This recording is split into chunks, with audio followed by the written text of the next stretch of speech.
walaalkay Jaabir soo ord maanta saban qabnaay armaan hore u soo wad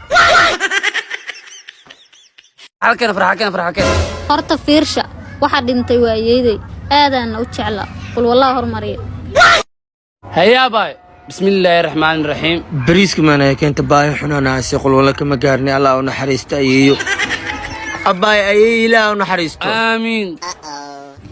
امين الهي دعادينا ها اقبله بريسكا صافيرا markii uu diyaariyo suuga سوريا بريسكو u dhamaad qofta Mooriyaan way wana gaade naga wad yaa qiyaa wargidir leewaay wah war maxaa ka fikiraysaa maanta bismillah war maxaa ku dhacay talow wiilasha yarta oo ani amal hadii weynaadaan tiraadayaal oo lacag haystaan meen qodonaan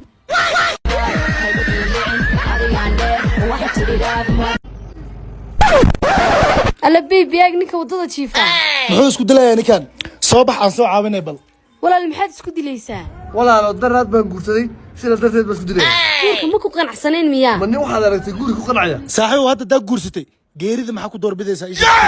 saaxiib aakhira waxa jira gabdho xural cayna oo qurux badan oo udgoon badan oo lagu xisaabinayn xabibi namar ninkan uu waalan yahay oo ana meesha maxaa ku seexiyay ina isdilaa rabaa gabdhaha xural caynta helo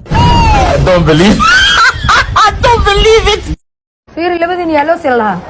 ana leedahay maxaa wiilka afka uu qabanay marka hada xun inuu qaddiyo afxin aaw saaxibkaagu waxay kan aswa kan guuxa hor soo dhawow waxaan nahay shirkad maro ana guuxa leedahay ninkan insha Allah fiir adig migu dhadheelisin dad waaweyn agteeda ana guuxa leedahay okay guuxay waxaan nahay shirkad waxaan u baahanahay nambarka walaalka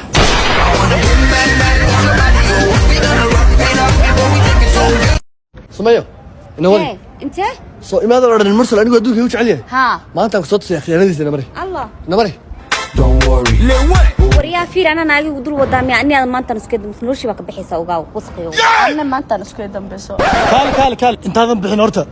mobilka san ku siino igu soo wareeji earphone ku soo raacay katiinada daabkii farantii daabkii soo raacay ayadiga noloshaada waa ka baxa ana madheeno ma xayo kula kafta maayale kaftana iga heed ay soo bax women